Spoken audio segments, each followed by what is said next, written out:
नमस्कार, Delhi metro NCR bulletin में आपका स्वागत है। आइए नजर डालते हैं उसकी ताजा ट्रेन खबरों पर। मध्य प्रदेश के धार में बड़ा हादसा। इंदौर से पुणे जा रही बस रेलिंग तोड़ते हुए नर्मदा में जा गिरी। सभी 13 लोगों की मौत। धार जिले में एक यात्री से भरी बस नर्मदा नदी में गिर गई। इस हादसे में बस में सवार सभी 13 लोगों की मौत हो गई।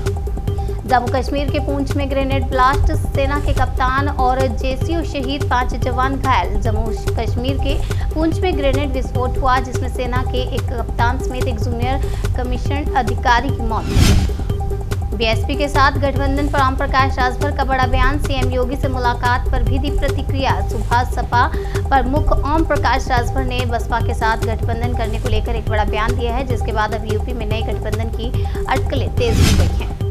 कट्टरपंथियों ने फिर किया हिंदुओं पर हमला, घरों को लगाई आग, दुकानों में की तोड़फोड़। हिंसा की शिकार एक पीड़िता ने बताया कि भीड़ ने पहले उनके कीमती सामान लूट लिए और फिर जब उन्हें कुछ नहीं मिला तो घरों को आग लगाई।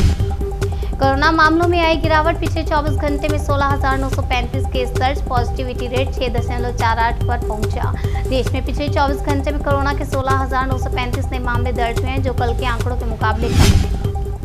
संदिग्ध आतंकियों से पूछताछ में बड़ा खुलासा। भारत को मुस्लिम राष्ट्र बनाने के लिए कई देश कर रहे हैं पीएफआई को फंडिंग। भारत को मुस्लिम राष्ट्र बनाने की साजिश का खुलासा हुआ है। पटना से गिरफ्तार हुए संदिग्ध आतंकियों से पूछताछ में पता चला है कि इसके लिए कई मुस्लिम देश पीएफआई को फंडिंग कर रहे हैं। अगली खबर मध्य प्रदेश से है, जहां नगर पालिका चुनाव में बीजेपी की धूम। 36 में से 27 पर पार्टी का कब्जा। मध्य प्रदेश में नगर निकायों के प्रथम चरण के चुनाव परिणामों में बीजेपी के दावे के अनुसार 36 नगर पालिकाओं में से 27 में पार्टी को बहुमत मिला। गौतम गंभीर का आरोप, बोले झूठ फैलाने के लिए करोड़ों खर्च कर रही है दिल्ली सरकार। गौतम गंभीर ने कहा, पिछले 7 सालों में बिजली कंपनियों की कमाई में कोई कमी नहीं आई। कंपनियां दिल्ली से हर साल 20,000 करोड़ रुपए कमाती हैं। दिल्ली में बिजली के दाम बढ़ने पर बीजेपी ने केजरीवाल सरकार को घेरा। आदेश गुप्ता ने सीएम से मिलने का मांगा समय। दिल्ली में बिजली के दाम बढ़ने के बाद बीजेपी ने आंदोलन की चेतावनी दी है। बिजली दरों के बढ़ाने के बाद दिल्ली के बीजेपी प्रदेश अध्यक्ष आदेश गुप्ता ने सीएम अरविंद केजरीवाल से मिलने का मांगा। मोहम्मद जुबैर की जल्द सुनवाई की मांग खारिज। सीजेआई बोले, जस्टिस चंद्रचूड़ ही करेंगे सुनवाई। यूपी सरकार ने हाल ही में यूपी पुलिस के महानिरीक्षक यानी आईजी की अगुवाई में एसआईटी गठित करने का ऐलान किया है। हालांकि जुबैर को सुप्रीम कोर्ट ने सीतापुर मामले में अंतिम जमानत दी। ओडिशा से छत्तीसगढ़ तक सैलाब का सितम, कहीं बाढ़ से तबाही तो कहीं घर छोड़ने को मजबूर। आपको बता दें, मुसीबत में देवदूत बनी सेना। देश के कई राज्य इन दिनों भारी बारिश के कारण बाढ़ की मार झेल रहे हैं। कई राज्यों में बाढ़ ने भारी तबाही मचाई है। इन इलाकों में सेना का रेस्क्यू ऑपरेशन जारी है।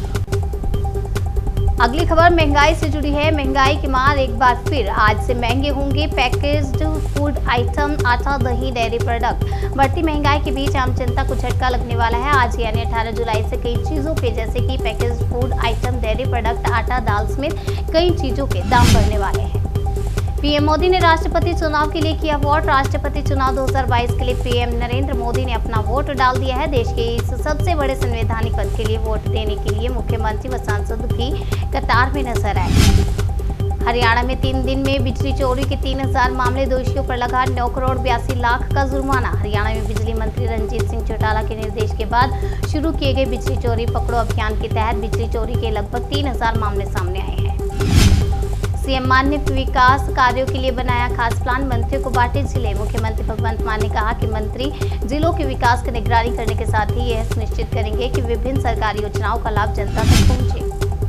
उपराष्ट्रपति के चुनाव में विपक्ष के उम्मीदवार को समर्थन देगी उद्धव गुट की शिवसेना। संजय राउत ने कही ये बात। देश में अगले महीने होने वाले उपराष्ट्रपति के चुनाव में उद्धव ठाकरे के खेमे वाली शिवसेना विपक्ष की उम्मीदवार मार्गरेट अल्वा का समर्थन करेगी। ये बात शिवसेना नेता संजय राउत ने कही।